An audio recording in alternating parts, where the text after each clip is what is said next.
Ce pas la mer à boire, and welcome to Shift+F1, a podcast about speedy race cars. That, by the way, is French for it's not like you have to drink the ocean, which means it's not difficult.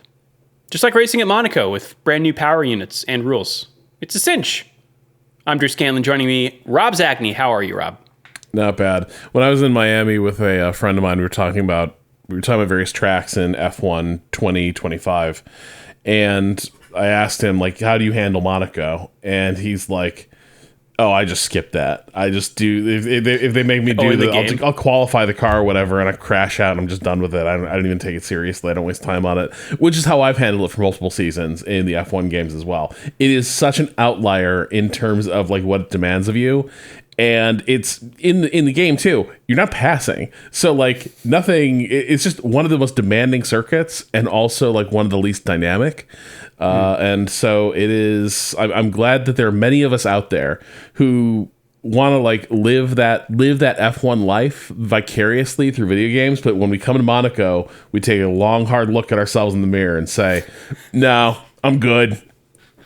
We'll be consulting that mirror again a little later in the show when we do the Monaco track walk.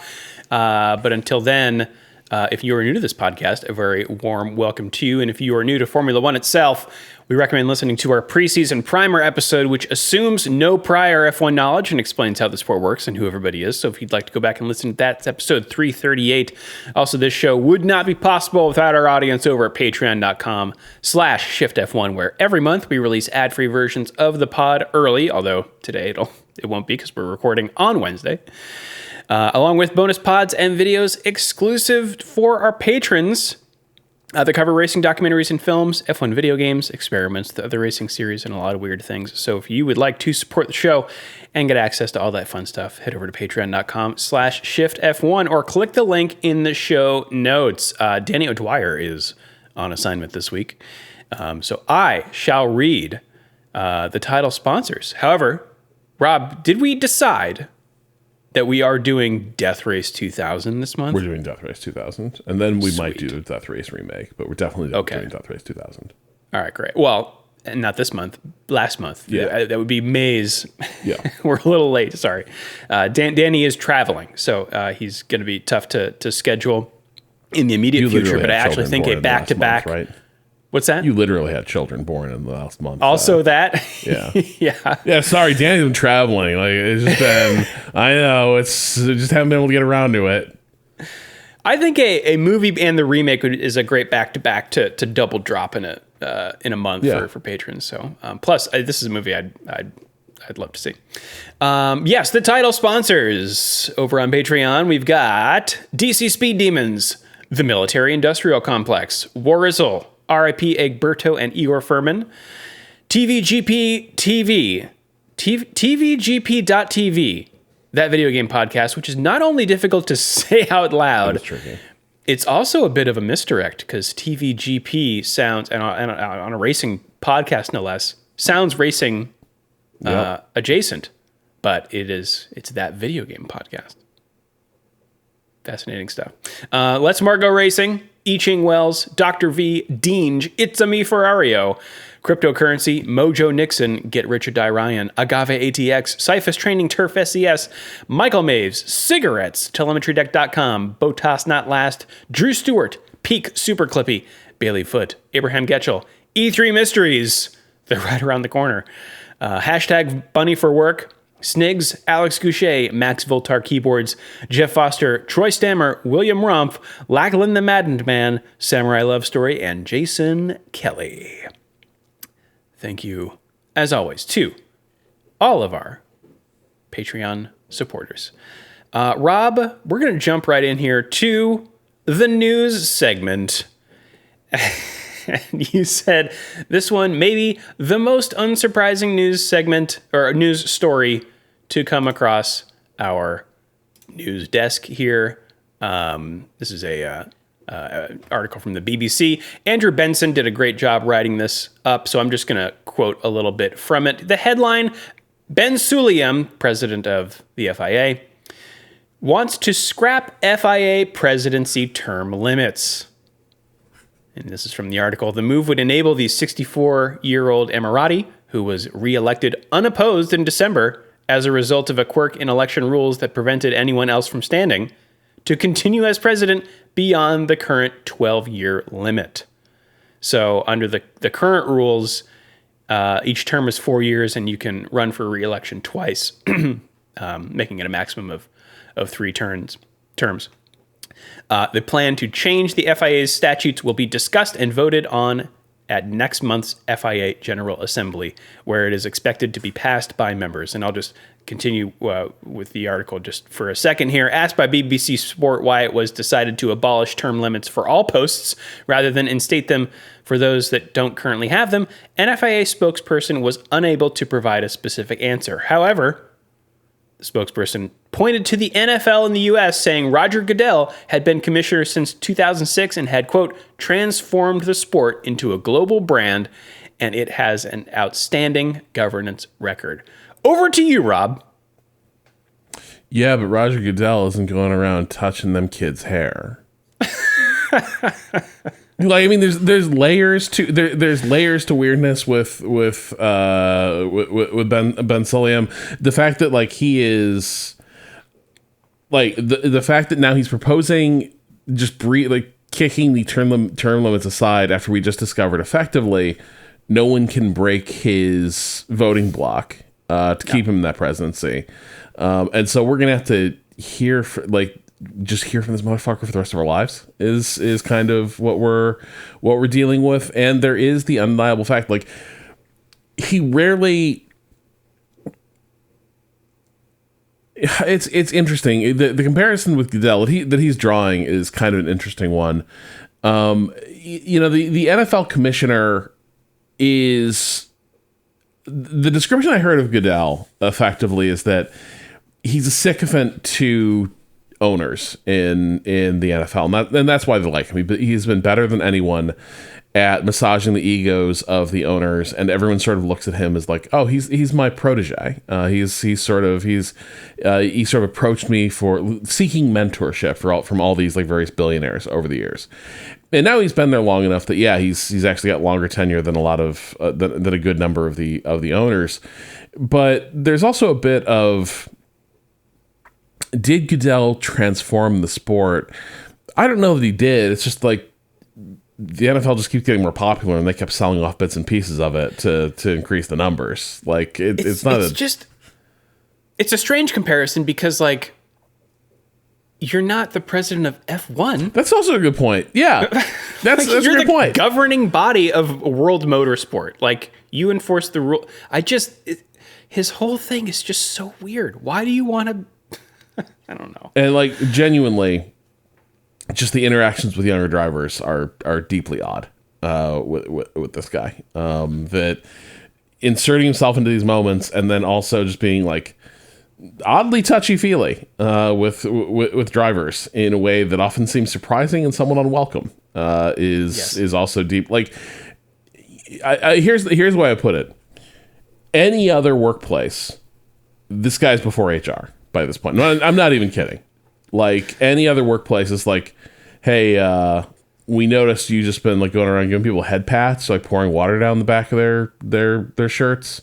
You saw that, right?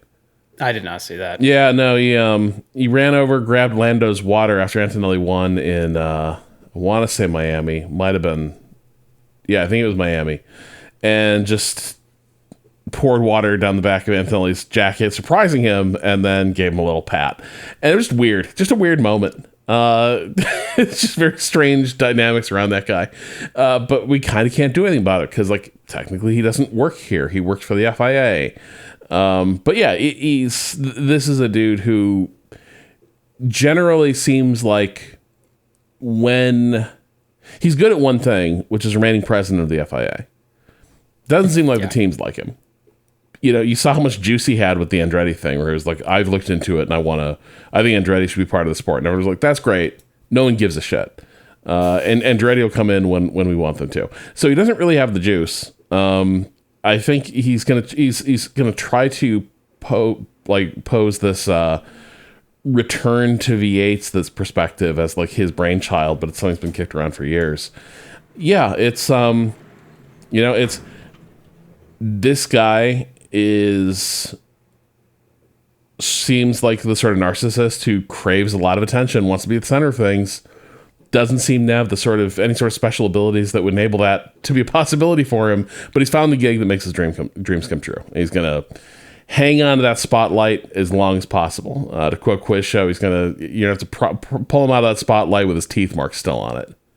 Yeah, I'm going to leave us here with a quote in this article from Tim Mayer, who was blocked from opposing Ben Sulayem for the FIA presidency because of the organization's election rules last year, who told BBC Sport, quote, "Term limits are not a bureaucratic detail. They are a fundamental safeguard of good governance recognized as essential to preventing the concentration of power, ensuring renewal of leadership, and maintaining accountability to those an organization exists to serve."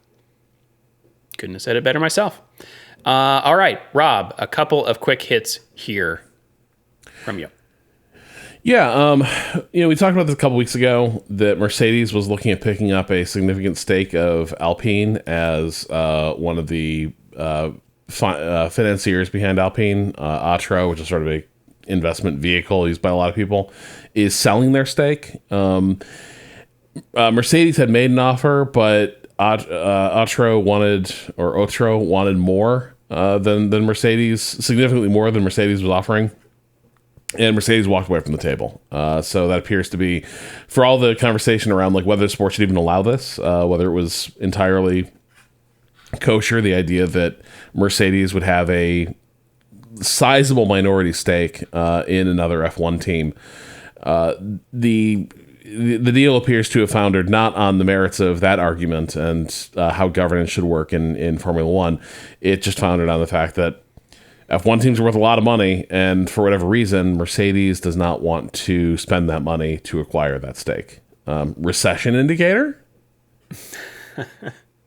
Yeah, I mean, we've talked a lot about this. I would still like the conversation to happen. I hope that this is not like, oh, it's not happening anymore. We can forget about it. Yeah, hey, maybe Ben Sulayem focus on something like this instead of trying to keep your place forever.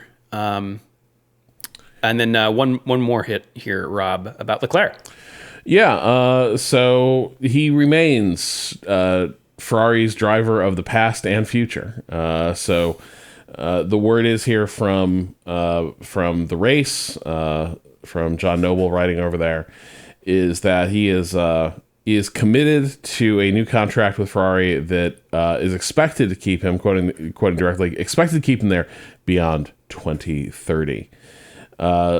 Details of these things are obviously kept, fairly confidential, but once again, seems like another long-term contract for him. However, I do wonder if it is one of those things where in football, for instance, there's sort of they will sign these contracts that are like ridiculous top line figures and how long the contract is, but all that really matters is the guarantees in the contract, right? Like in American football, it's like we signed this quarterback for 8 years, $800 million, something like that. And it's like, well, what you've guaranteed him is 3 years at, like $80 million a year. And that's really the contract. The rest of this is options that people can pick up, but they almost never are. I think the equivalent of that in Formula One is just duration, right? My suspicion is, I would be surprised if Ferrari have not left some outs to consider whether or not they want to actually keep him like deep into the 2030s versus like just see out this decade. Yeah, it's usually, well, I from what I gather, it's often around performance, right? So that's why you'll always hear like Leclerc signed a multi-year contract instead of like a 5-year contract. Sometimes you do get hard numbers. I think with Leclerc is this the one that he's extending, and Verstappen, I think they actually put a number on it. But something like this, I imagine will be like up to here, contingent on performance. If you can, continue to, finish ahead of your, not be out qualified by your teammate by this percentage. I'm not sure how the language actually goes, but yeah, I mean, he had always wanted to be a Ferrari driver. He seems like he's doing great there, especially I think his stock has probably gone up with, being compared with Lewis Hamilton, 7-time world champion as his teammate. I like him. I think that'll be nice to have him around for longer. Yeah, and as we know, like being a Ferrari driver is not an easy thing, no. And so the fact that they found someone who can kind of wear that pretty lightly is a benefit. You don't throw that away lightly. Yeah, and Hamilton was out there. We didn't touch on this, but yeah, saying that like, no, I'm not retiring soon or anything. I'm sticking around, which was kind of weird. I don't know where I sort of missed the part in the news cycle where the rumors started, but I think someone just asked him, like, I don't know that it was anything more meaty than someone just like a casual question. But it was interesting to me that he answered directly like, nope, I'm going to be here for many years, or planning to. I hope we don't get, how to say this? I don't want to see Lewis Hamilton racing at the back of the grid. I don't want a Fernando Alonso, outcome for him. And there's a degree you kind of can't. Like, I think comparison is almost like a LeBron James type figure. Where LeBron is at in terms of his career right now, he's still a very, very good player. He would be better served if he wanted to be competing for championships by having a significantly smaller contract, not LeBron James scale, right? To go play somewhere else at a rate that was more commensurate with what he actually can contribute, right now on the court. That's never going to happen because he's LeBron James. And so you're kind of trapped by this because you're too big a name and you're too good to go and actually actually go and take the hit for the sake of competing somewhere or building a team toward a championship run. You kind of can only operate at a level of fairly high prestige and compensation.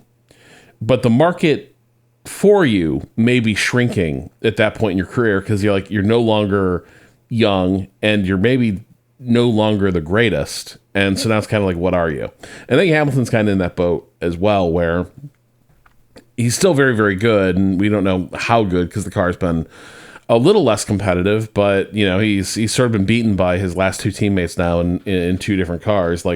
Russell and Leclerc have both handled him fairly easily. So he's maybe no longer at the top step of F1, but you can't. I struggle to imagine a Hamilton showing up at Williams and being I'm just so excited to be part of this great brand and becoming part of Williams' story and taking them back to the front of the grid. I just don't think you can do that. I don't think you can be yeah, I'm going to Aston to work with. I always wanted to work with Adrian Newey, and I want to take this.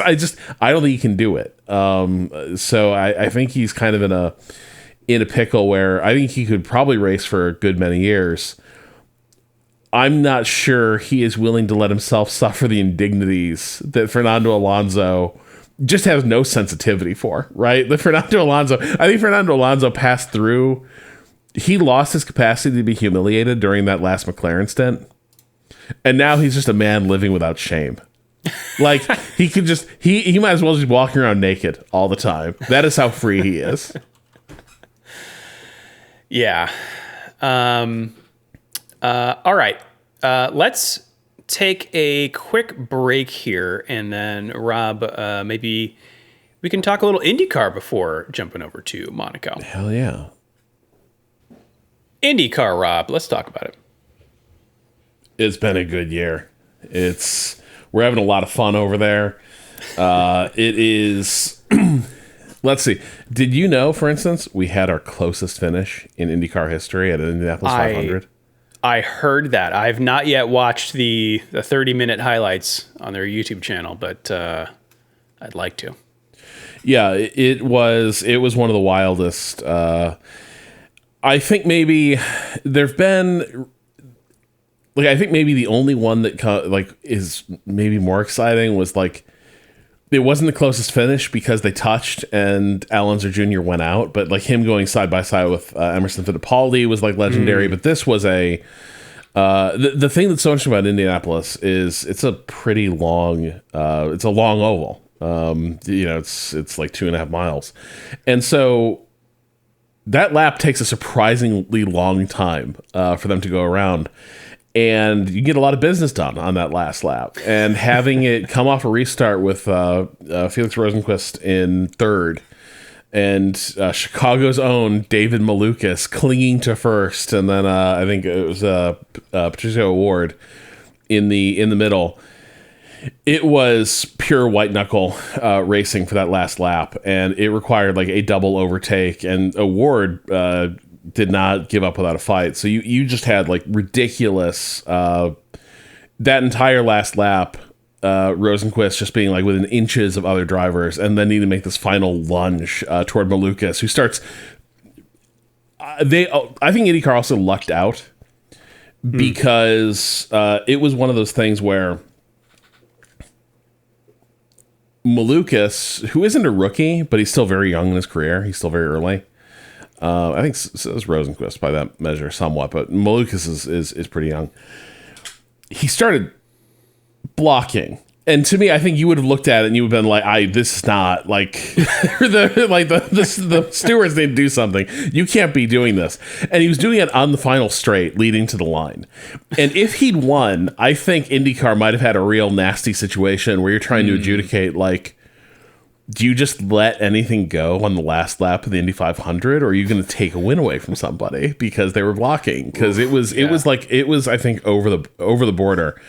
Of good racing conduct, but instead, he won by like 18 like hundredths of a second. So it was really something. It was really something there. And then we had a great Detroit GP, and the one thing that's been really interesting in IndyCar, and it reminds me of dilemmas we sometimes see in F1, is at the Indianapolis Grand Prix. They had an incident where a driver got stranded on the main straight. The Indy GP is the one where they race the infield, the old F1 circuit, basically. A driver got stranded. It was Alex Rossi, who was stranded on the main straight, and they threw a local yellow. And so you had drivers coming off the banking at speed, and then like basically letting off the gas as they go down the straight, but like not that much. They're still like rocketing past like 120 miles an hour, and then continue on racing at full pace. And everyone was like, this is nuts. Like you have a driver in a stopped car and you have cars approaching him at speed, and you are letting them basically just, hey, don't floor it past him. But beyond that, like you're good. Rossi was pissed when he got out. And in response to that, since then, and it feels almost passive aggressive, but we've sometimes seen like corrections like this in F1 too. The reaction was so strong from fans and other drivers. Like you cannot leave a driver stranded in a situation like that. You have to throw the full course caution. That now, Indy is throwing full course cautions for everything. Like, did a driver spin and then drive away? That, my friends, is a safety car. Like they are bringing the safety car out the top of a dime. It almost feels like, I probably shouldn't read it this way, but Drew, it feels so much like malicious compliance. Like somebody got yelled at and was like, oh, you want the safety car out whenever. So, okay. Yeah. You know what? You'll get your safety cars. So in the middle of like a really exciting season of IndyCar, Alex Palou doesn't look quite as dominant as usual. He still looks pretty dominant, but you're also having this drama with races being really like sort of cast into chaos by race control being like, ruh-roh, that looks like a winglet on the track. Get that safety car out there. Wow. Never a dull moment in IndyCar. That's That's great. I'm still gonna watch that those highlights. Hang on, I have to. Somebody is sawing something. I need to close that window real quick behind me because it's driving me nuts. All right, Rob. Well, as we head to Monaco here, we're gonna get to the track walk. But first, I wanted to let everyone know there are some rule changes as pertain to the new 2026 power unit stuff that we've got this year. The short version is we've got no straight mode for Monaco. All corners. Oops, all corners. And the battery power is now going to start tapering at lower speeds. So that's a lot. Basically, I'll take them one at a time. The corner mode, we won't have the back wings or the front wings also opening straight to give the cars less drag. The FIA has some criteria that it applies to all tracks when it decides where straight mode can be deployed. And they don't want it happening in areas where the cars are searching for grip. And in Monaco, this is almost always happening because there's always another corner coming up. You're either cornering or you're accelerating out of a corner or you're braking before a corner. So the other thing is that it sounds like from this article on the race, which I can link, that it takes about 3 seconds for any benefit of straight mode to be felt by the car.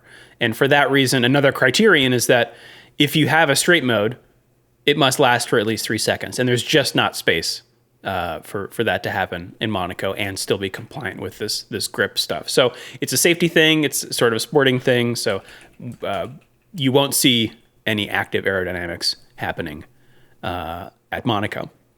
Overtake mode, though, remains, but with that tweak that I mentioned. So just to kind of recap here, this season in a regular race, that's not Monaco, you don't get full benefit of your battery all the time, whether you're in overtake mode or not. The battery, like the delivery of the power that you get will start to taper at higher speeds. The race also has a good graph to see this visually that we'll put in the show notes. But without overtake mode, once you hit 310 kilometers an hour, the battery starts contributing less until you hit about 345, at which point it's giving you nothing. It's just internal combustion. Mm-hmm. With overtake mode, the tapering starts later, around 340 kilometers per hour, and then tapers to nothing around 355. In Monaco, the tapering for both starts way earlier and at the same point, 200 kilometers per hour. The overtake mode's taper, though, just is shallower. So it will end. It's so strange that I'm having to describe this. But this is where we're at. It really helps to see it visually. So again, take a look at that in the show notes. But yeah, long story short, no straight mode. It's all corners, and overtake will happen, but it's just been tweaked for the Monaco circuit. Any thoughts on that, Rob? That's more than I want to track. Yeah, and it feels a little more. It feels like new meeting old, right? Like we've always had to adapt these cars. Like there's the tightest turn on the calendar. They have to change the steering lock. They have to change the steering. Like I love seeing their onboards when they're taking this because they have to cross their hands over until they're driving with just one arm because they have to crank the steering wheel over so far. Everyone runs like the Monaco wing, right? So yeah, but this just feels like even more than that. Yeah, it's all of a piece, but it's still it does drive home, like, again, how mediated just like car performance is through like the rules and regulations with the spec in particular. It's kind of a weird thing, but I'm curious if any of that's going to be palpable during the race weekend. Yeah, I mean, again, I'm hoping. You think it will? No, I bet you won't be, because like this, Yeah. everyone's going to be laboring under the same restrictions. They've just sort of tweaked the performance envelope for these cars a little bit, Right. and everyone's going to be operating within them. It'll look pretty normal. Yeah, I'm hoping that, like I said before, when we were, I think, first talking about this kind of this new paradigm, is that and it felt this way to me, I was hoping that it would become transparent, that we really wouldn't think about it all that much, and to some degree, I think that happened for me at least in the Canadian Grand Prix. I kind of knew, it helps to know that system is underlying everything. But I wasn't like worrying about it constantly. I was just kind of able to sit back and enjoy that battle that Russell and Antonelli had without thinking about like, well, what does his battery look like? It was more like, okay, I understand that they're managing this stuff and can use it tactically. Let's see how they do. I don't know. Yeah, Monaco is always a strange case, but we'll see how it goes. You want to talk us through the track itself, Rob? Yeah, there's a lot of reasons it's a strange case. This is sort of arguably the last of the truly old school races, going back to 1929. I mean, I guess it's Monaco and Indianapolis really are the races that are like, they've been racing cars here for 100 years, and Monaco predates F1 by a good long while. They had their first race there in 1929. They've been on the F1 calendar since F1 was incepted in 1955, but effectively there's continuity for the Monaco Grand Prix going back to 1950. So again, like F1's been there, like F1 is the newcomer to Monaco in a lot of ways. And that is kind of why Monaco is still here, despite being a track that you would never run a street circuit here if you were starting from a blank slate, because it is such a narrow, tightly packed circuit that overtaking has effectively been impossible for decades. Like, you go back, you hear people talking back in the I think in the opening of the John Frankenheim movie Grand Prix, I am pretty sure one of the characters is talking about the fact that effectively there's no passing at this course, and that's with the cars they're running in the 1960s. And so, like, overtaking has always been tricky here, and there've been a few reasons for that. It is a narrow, twisting strip of city roads by the Monaco harbor, and if you know the Monaco geography at all, first of all, politically, like, Monaco is its own country. A sort of tax shelter given sovereignty, but it is all packed into it's packed into this like cliffside basically on the Côte d'Azur, and so what you have is the lower half of the circuit is sea level, the harbor side of the circuit, and then you have uphill you have the part that's up the bluff in the city. And so the whole thing is really squeezed together as it follows the line of the harbor, and to make it all work, you just have the absolute tightest and trickiest corners on the calendar, and then there's no runoff anywhere. There's a bit of space to get things wrong at turn 1, Saint-Devote, and if you're watching this weekend, if you're going to see action, it's probably going to be turn 1, Saint-Devote, because you can bail out of a move and probably not destroy your car because it's a sharp right-hander.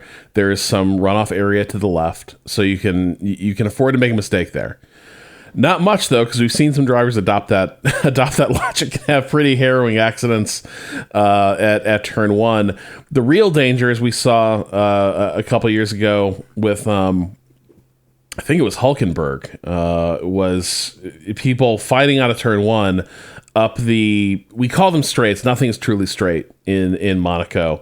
After turn 1, you have the Beau Rivage straight, but it's kind of there's several bends in it as you race uphill. It tapers as you run uphill, heading to turn 3 and the Casino Square. And so any sort of contact here you're going to basically block the entire roadway, which was what happened a few years ago, where you had like multiple cars just completely come apart there.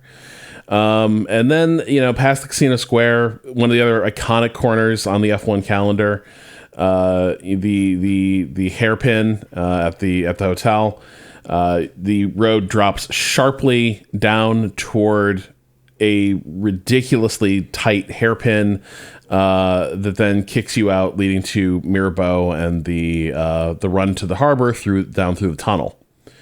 The tunnel puts you out by the water's edge. They added a chicane there to slow things down before you approach Tabak, and you head to probably the most exciting and trickiest part of the corner.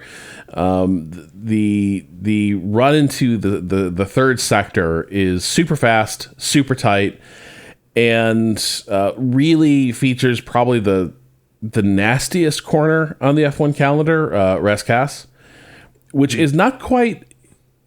If you look at a circuit map, it doesn't look as dramatic as the hairpin at the hotel. But the line you have to take means that you have to have, all through the Sector 3, but especially here, drivers will have their wheels, especially the rear wheels, brushing the guardrails, just as a matter of course, as they whip past this. And if you get Rescas a little bit wrong, like drivers have talked about it feeling like the guardrail jumps out and grabs your car. And it'll just rip the back suspension apart. And so usually it feels like once a year in qualifying, somebody gets it wrong in Sector 3, and often the payoff comes at Rescas before you make the turn back to the start finish straight. But there's so many places to have it go wrong, and catastrophically so here, that it is a race where effectively where you qualify will be close to where you finish, barring pit stop cycle chaos and weather. So that is, I think in previous years we've been pretty down on this race because it isn't the most dynamic, but we had a few interesting races there in the last 5 years. They experimented with some rule changes last year that backfired horribly, and they've largely, I think, abandoned. But yes, they mandated 2 pit stops last year, if I recall correctly, and that is no longer the case. Just to try to, mix things up a little more, and it did not. It was a really interesting example of you think that, well, the pit strategy is where things get interesting, so we'll force more pit interactions, but what they effectively did was they created the same strategy for everyone and removed any sort of variance in how the race could play out.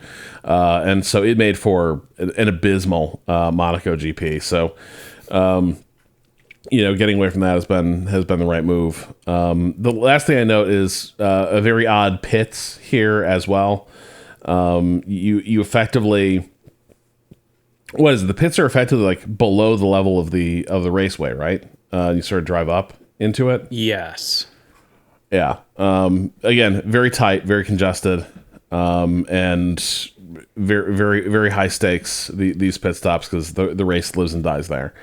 Lots of iconic moments here, usually associated with crashes. This is where you had Senna experiencing his out-of-body experience and just pushing the car.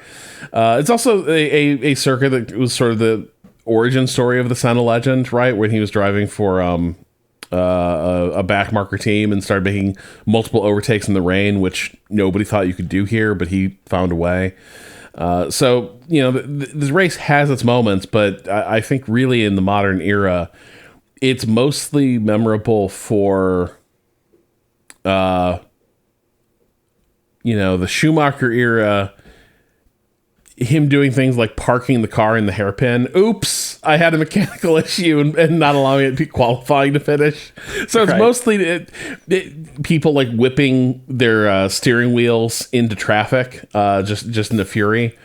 So not a ton of dynamic racing moments per se here at Monaco, but a lot of moments that are just memorable for infamy is the way I put it.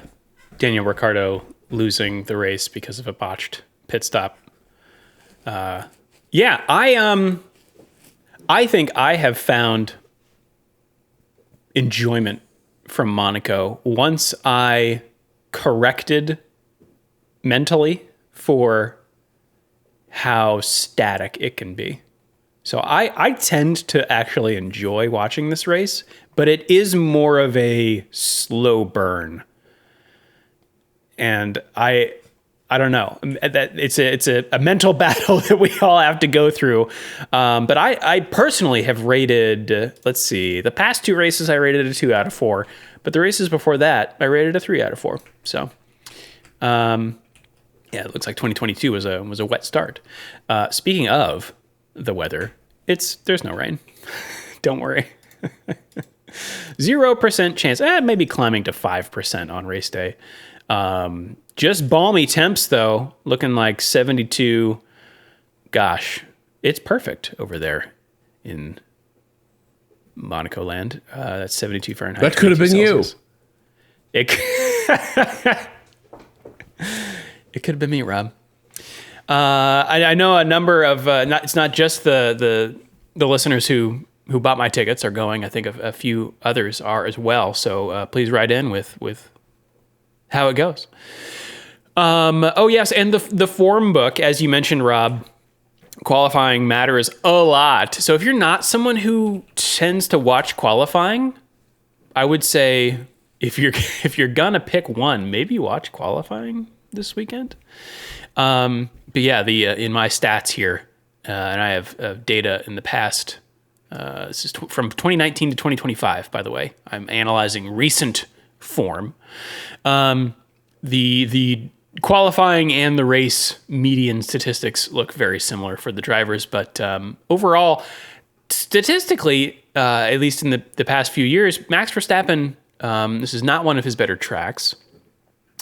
It is a good track for Pierre Gasly and Esteban Ocon and Alex Albon, interestingly. A bottom 5 track for Sergio Perez, Lance Stroll. And that's it. Overall, team-wise, Ferrari has tended to do better here than Red Bull, then Mercedes, and then McLaren. Racing Bulls, though, they tend to punch above their weight at Monaco. Last 5 winners, Lando Norris, Charles Leclerc, Max Verstappen, Sergio Perez, Max Verstappen. So, decent mix. I don't know that Perez is really in the cards for this one. All right. Well, heading into the Monaco weekend, let's run down the driver standings here. Kimi Antonelli is on top with 131 points, ahead of his teammate George Russell with 88 points. Charles Leclerc is in third with 75. Lewis Hamilton in fourth with 72. Lando Norris, the first of the McLarens, in fifth with 58 points. Oscar Piastri in sixth with 48. Max Verstappen is in seventh with 43 points. And then Pierre Gasly in eighth with 20. Oliver Behrman is in ninth with 18 points, followed by Liam Lawson in 10th with 16. Then we've got Franco Colapinto with 15, Isaac Hadjar with 14, Carlos Sainz with 6, Arvid Lindblad with 5, and Gabriel Bortoleto in 15th with 2. Esteban Ocon and Alex Albon both have 1 point. And then we've got Hülkenberg, Bottas, Perez, Stroll, and Alonso with no points. In the team standings, Mercedes is on top with 219 points to Ferrari's 147. McLaren is in third with 106. Then Red Bull in fourth with 57. Alpine is in fifth with 35. Then Racing Bulls with 21. Gene Haas team in seventh with 19. Williams is in eighth with 7 points. Audi is in ninth with 2. And then Cadillac and Aston Martin with 0. All right. If you'd like to join the standings yourself, you can do so using the link in the show notes to join our official Shift+F1 Fantasy League. You can also send us an email. shiftf1podcast@gmail.com or f1.cool/emails. Rob, what do we have in email land this week? Our first email comes from, oh shit, I didn't get the name. Hang on, let me go back to the folder here and just pull that up real quick. Okay, Andrew. Okay. Our first email comes from Andrew. For a while, I lived in San Antonio, so I had the ability to go see several races at COTA. I definitely feel what Rob was saying about how there's always a feeling you didn't spend enough money. For the first few years, I got general admission and always had a great time. Then I decided to splurge and get a grandstand seat. I went to an IMSA race, which was pretty much a free-for-all as far as seating went, so I checked out various grandstands to see where I could get the best experience for what I could afford. I finally settled on the grandstands around turns 3 to 5. I realized if I sat high up enough, I could see all the way over to turns 12 and 15. I bought my ticket for F1 and couldn't wait. When I finally got to the F1 race, I got to my seat and realized that I'm behind a railing that is exactly at eye height and it obstructs the actual track. Oh my God. Then I look over towards turn 12-15 and see that for F1, they've constructed a 2-story tall hospitality tent for rich people that completely blocks those turns. Add on to the fact that these seats were just medical bleachers and I was crammed in with a bunch of people, so I couldn't really relax. It was very uncomfortable and worse than general admission. I eventually gave up and just walked to a general admission area and sat on the grass where I could at least stretch out a bit. When going to F1 races after that, I stuck to general admission only and sat at turn 19, which was pretty great, and even had a view of turn 1. Though I wouldn't be surprised if they were trying to find a way to obstruct that too. Yeah, it is. I think it's going to be the story of all F1 races. Like the margins are so good on constructing these hospitality areas and making it feel like you're getting something special for a ridiculous amount of money, but. It really, I was really surprised the degree to which, like, just plunking those buildings in, their dimensions do not show up on the circuit maps. And it's interesting what they do. When I was looking at, like, the seats we had for Miami, they show you what your view is, right? And it's like, yeah, it doesn't look bad, but it's not like, I feel like sometimes if you're like looking at what your seats look like, if you're buying tickets at a sports stadium or like a basketball arena, you can sort of see like a panoramic, like here's all you can see from your view. Here's what it looks like, you know, what you all be looking around at sitting in your seat. And with F1, it was just like, here's what is directly ahead of you. And what that's not going to show you is like, and if you turn your head just like 20 degrees to the right, you're just staring at the lip of a tent. That's blocking the view. So, yeah, I think it's going to be. It feels like an issue that's going to be cropping up at a lot of different races. Maybe it's going to be worse at the things like Miami that are super expensive, like prestige events. But I do think they may run into a problem where, you know, I guess it depends. Some people may be motivated to go and like splurge extra to try to like, okay, well, general admission or my grandstand seating kind of sucked, but like, boy, those seats over there looked really good, so fuck it, I'll spend $8,000 to have them. But I don't know, I do wonder to what degree you're actually going to be discouraging more people from attending races at all. You know, it's a real mixed experience when you sort of get there and it's like, I kind of can't see anything, and this is inconvenient at best. Yeah, I do think that's maybe a feature Yep. that they want.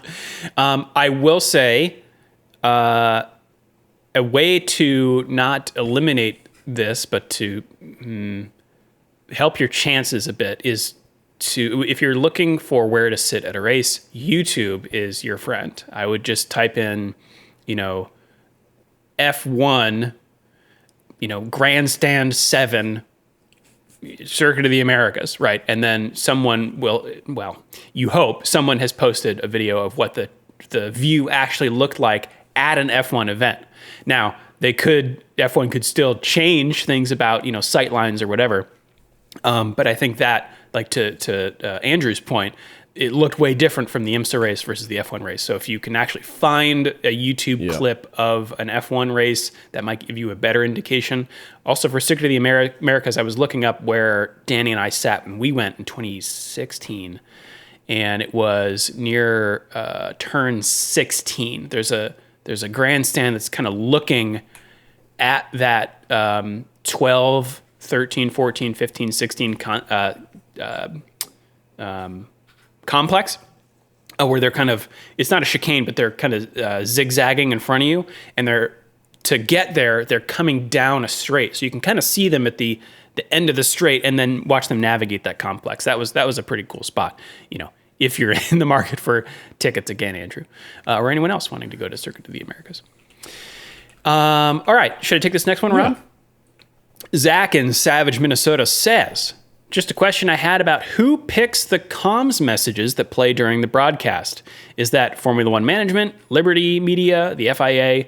The reason I ask, and this is just kind of a feeling I get over the past few years, especially, is that the messages that play seem to almost fit into a larger narrative, or at least compound the perception of a driver.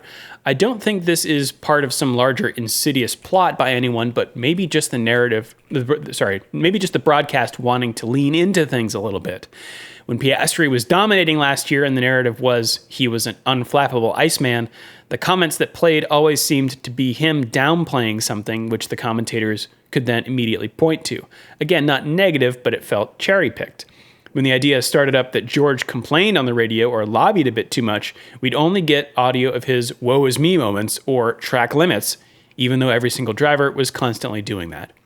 Last year, when Lewis was in the dumps, they'd always find quotes of him bewildered or downtrodden. I could go on. I don't know if anyone else has examples they can think of, but if you listen to a race with comms audio, the things they play on air are a very small percentage of race conversations, and sometimes audio is played from many laps earlier. So yeah, does anyone agree? And if so, who is making those calls, and what do you think some of the motivations are? Yeah, I think you've kind of nailed it here, Zach. It's my understanding. I wish I could remember. We talked about, there was some video that that someone shot describing all of this, or maybe it was an article. This was like last year, I think, sometime. I'd have to go look and scour the past episode show notes. But they have, I think, multiple people listening to team radio, and then they'll kind of flag for the broadcast producer, like, hey, we've got a potentially good clip here, and then they'll play it. So and they've only got a certain window of time to trim it out and put it through. It's something crazy. It's like 6 seconds or something. So they're trying to get it out as fast as possible, but yeah, you do inevitably have some kind of a delay there. It's not like, is it IndyCar that they just open the comms and you're just listening to it live? It's not like that. So you do, that's worth recognizing when you're watching, because what they're saying is not directly what is happening on screen. But in terms of cherry picking, I think that's just a consequence of, there's two things happening. One, the director is trying to pick things that they think the audience will be wanting to hear, and or is relevant to what's happening in the race. But by definition, you are getting a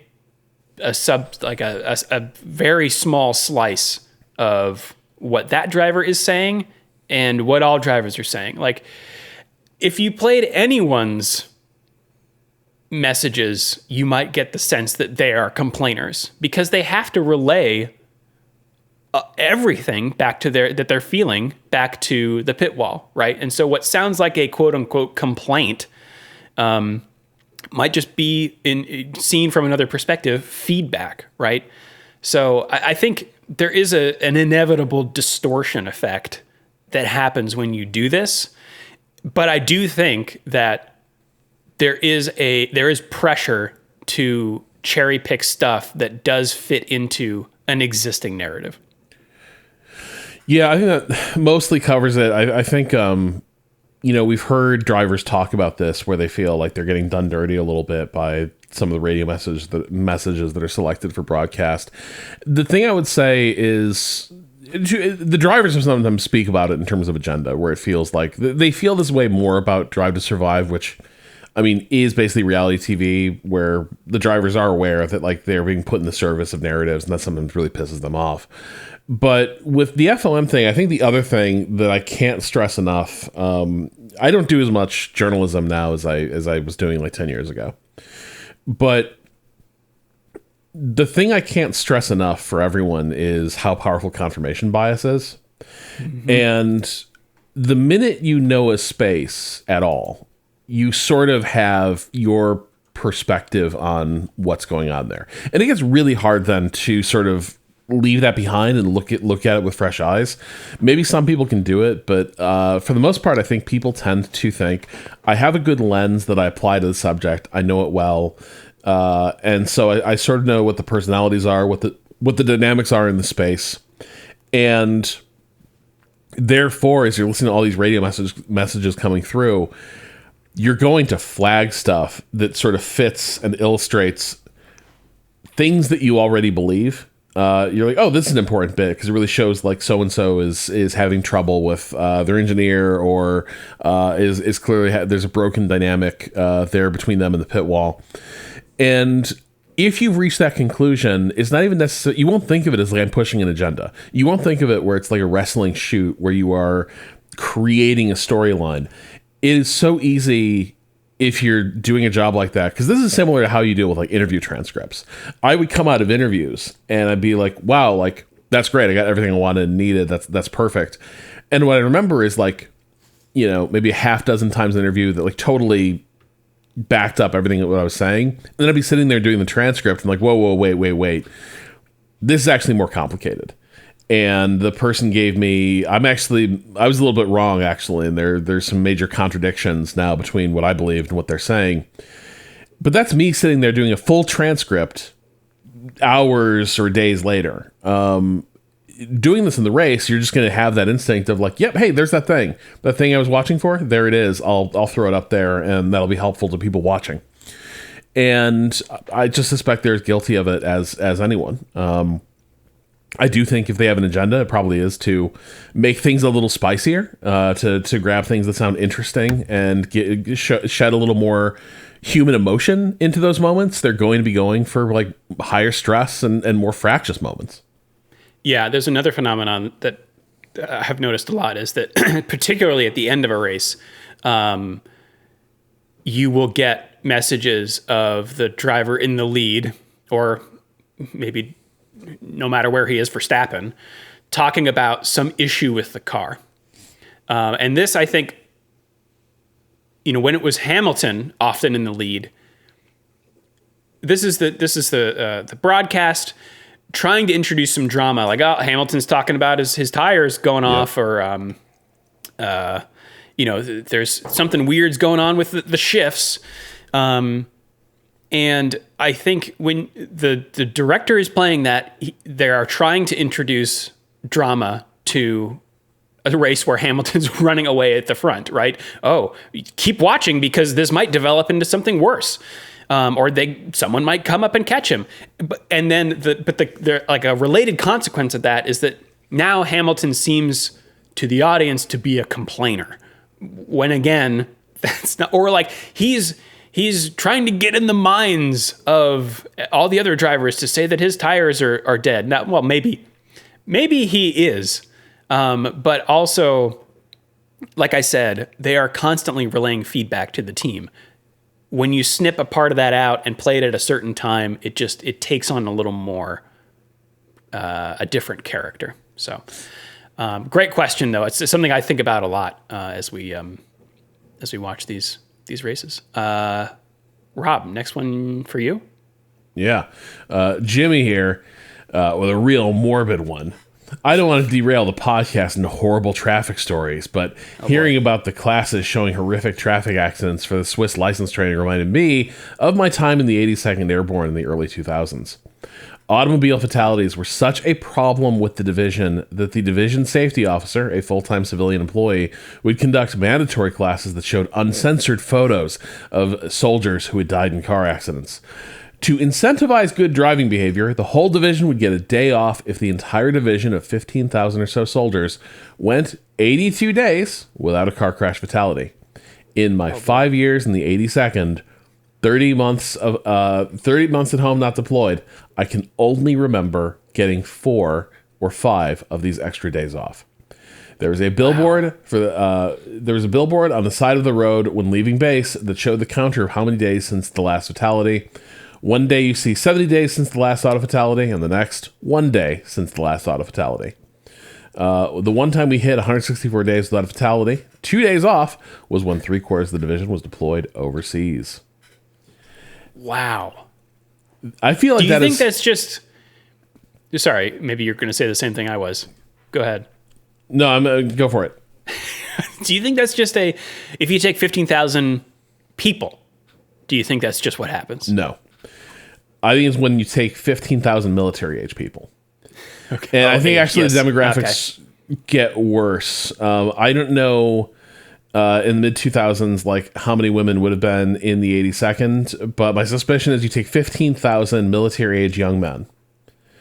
You're going to have a death per thousand that is just off the charts bad compared to like general populace. Like and likewise, I think if you subtract like young drivers from the pool of drivers, like driving is a way less lethal task than it looks statistically, because like it disproportionately affects young people who are making bad decisions behind there. And I think it probably does get a little more skewed where it's like, now you got 15,000 young people who chose to be fucking paratroopers. You got 15,000 people who self-selected to be like jumping out of a plane into combat. Yeah, sign me up for that. And so do I think that probably tracks with a whole lot of like thrill-seeking behavior and like a little bit of borderline like adrenaline addiction? I think that might be part of it. And it's the mid-2000s, so you got a lot of people who are seeing active combat in this era. So, you know, there's probably some mood dysregulation happening as a consequence of that. And that makes you drive like an asshole sometimes. So I think it's like a perfect storm of like, if there's a group of people who are going to be dropping like flies behind the wheel, it's going to be a unit like the 82nd, especially if it's like during a time of active combat deployment. But it reminds me though of I don't know if it's as bad, but for a while University of Georgia was having a problem with and I think this problem is still ongoing, that there's like a wild street racing scene down in Georgia, and people just like getting in high speed street races, and like nobody can quite stop it. And obviously, you know, cops aren't going, like, I think for the most part, people are not going to, nor should they be, pursuing people through high speed like street races. So you kind of can't just like go chasing after them. But like there's a period where like it felt like every year a couple players from the University of Georgia football team, like famously like right after their championship win, a bunch of players like were killed in a car accident, like just reckless driving. And so I do think there's just an element of like giving people age 18 to 20 to 25. I mean, there's a reason they won't rent cars to people in that age group. It's just, it's not a good proposition. Yeah. All right. Should I take this next one? Yep. Bottas not last. Surprisingly difficult to say. Writes, last weekend was a complete washout in the mid-Atlantic, and though some bad, parentheses good, luck, we canceled our beach weekend and needed a backup plan quick. Voila, the Montreal forecast was a little better, and tickets on StubHub seemed less than they had been for the past many months. We packed the kids and drove up from Philly Friday evening to an Airbnb near the Barrie UQAM metro station, which connects directly to the entrance number 1 of Circuit Gilles Villeneuve. There was an incredible amount of foot traffic, but it was efficient, and we were able to get to our seats in the, quote, family section at turn 6 in about 90 minutes. Sunday, it would take us 105 minutes to get to the Alpine fan section across from the Alpine and Audi garages, just behind the 22nd grid spot. CGV, Circuit Gilles Villeneuve, was so beautiful, like an arboretum? I've never pronounced that word before. Lots of gardens, blooming trees, and water. Festival-style vendors dotted the trails with a variety of local and international selections. Gyros, burgers, tacos, pizza, and so much poutine. Hell yeah. My son, 10, and daughter, 11, and I did the pit stop challenge in less than 6 seconds. Nice. 3 stars, race day. Really unique was the Gasly and Colapinto shirt cannon event. The pit crew had tested them in advance, and it was clear one cannon wasn't working, so that's apparently the one they gave to Colapinto. He misfired it so many times, it was windy enough that he couldn't get it over the fence. So he then tried throwing some hats over the fence. You ever throw a Frisbee a little wild upward, and it basically comes right back to you? That's what he and Gasly did. For a few minutes, they looked like ballerinas. Then they gave up. This was our first F1 trip, and we're already trying to figure out how to go to another. Question, what are the top 3 circuits on your bucket list? Ours are Austria, Spa, and Silverstone. Those are good ones. Austria, I think, has consistently been an exciting race. Yeah. That happens, and I'm attracted by the fact that it looks like it sits in a little bowl, so you'd be able to see a lot of the track. Spa, the opposite. You can't see very much because it's so large, and the racing hasn't been that great, but it's just it's out in the middle of nowhere and seems like a great like festival vibe. Everyone is there together to watch one thing. It's such a historic track. Silverstone seems like kind of a mix of both. Probably a good race and a really historic venue. Personally, I think Japan would be really fun to see. The race is typically, again, not that exciting, but like I would just love to go to a race in Japan. What about you, Rob? Yeah, I think Spa's definitely there, you know, with the same caveats. Like, do I expect that race would be a great spectator experience? Probably not, but like just being there, I think would be magical. I think Austria is such a good pull. It's consistently a good race, and then the views look amazing, and just being up there in the mountains sounds awesome. Like that seems like one that would be a lot of fun. I think for me, it's not a classic per se, but man, every time I look at Baku, I'm just like, this looks exquisite. That city is gorgeous, and like the thought, like. It kind of looks like exciting Monaco, right? Like when they're racing through the street, down the streets in Sector 1, and you got the balcony, the little Juliet balconies that are open, and people leaning out and watching from those. It looks magical. It looks absolutely awesome, and so I think for me that's low key one where it's like every year I see that race and I'm like, oh, that looks like a fun one to attend. Like the city looks cool. And then it seems like it should be possible to have a really magical race viewing experience somewhere on that circuit. Yeah, I think the other one I'd throw in is I would love to sit in the old baseball stadium of the Mexico City Grand Prix. I think that would be pretty cool. You want to take this last one, Rob? Yeah, Patrick writes, sitting in the shop waiting for my car, and I saw they had a stack of Avant's quarterly issues. Had never seen these before, but they feature stunning photos and some great stories. Figured I'd share in case you hadn't heard of these before. Seems like they might be incredibly Rob shit. These do look like they are incredibly my shit. Just a lifestyle mag of cool cars and beautiful photography. Hell yeah, sign me up. Okay. Maybe we can find something to put in the show notes there. And if you aren't following Rob on Blue Sky, it's mostly bring a trailer links. It's true. You can follow us elsewhere on the socials using the link in the show notes. You can also hit us up via email, shift+F1podcast@gmail.com or f1.cool/emails. That is us around the internet. Oh my God. That is us around the internet. It's time to take it around the world. The Isle of Man TT, speaking of dangerous driving, is happening this week. This is now race week. We've got the MotoGP Hungary round in Batalon Park. Formula 2 and Formula 3 will both be supporting Formula 1 this weekend in Monaco. We've got the Craftsman trucks at the Michigan International Speedway in Brooklyn, Michigan for the DQS Solutions and Staffing 250 powered by Precision Vehicle Logistics. Almost ran out of breath there. Motocross Grand Prix of Latvia is in Rembates? Pagasts. We're just crashing and burning on this one. Yeah, I got nothing for Latvia.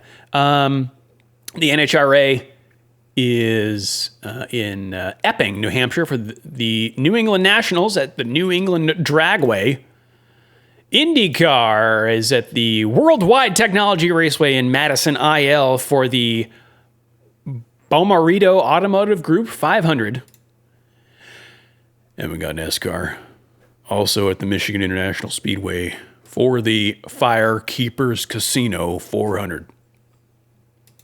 Keep that fire, but not your money. And Formula One, maybe you've heard of it. It's happening this weekend. Friday, June 5th, Free Practice 1 kicks off at 7:30 a.m. Eastern Time, followed by Free Practice 2 at 11 a.m. Saturday, June 6th, Free Practice 3 is at 6:30 a.m., followed by qualifying at 10 a.m. Eastern, but the race, everyone, Sunday, June 7th, 9 a.m. Eastern Time on your Apple TVs. Or wherever, however, F1, maybe we should re-mention this again.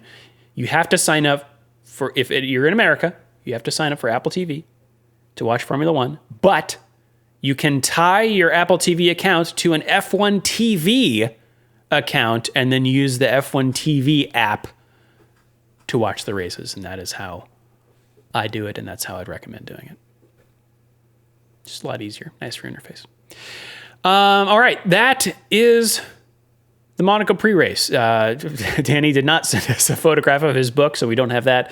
But we will, I believe, see him next week, right? I wonder if he brought his book on his trip. Final thoughts ahead of Monaco, Rob. I had a really good thought a while ago, but it's gone now. I was like, I better save this for the end of the show. And it has escaped me completely. Was just gonna, and now I'm buying time trying to recover it, but it's gone. It's gone. Just hoping for a good race. That's all I got. Yeah. All right. Well, if you'd like to support the show and get access to all of our bonus episodes, the early ad-free version of the podcast, and the official Shift F1 Discord, you can do so over at patreon.com/ShiftF1. Have a good race weekend, everyone. We will see you all next week.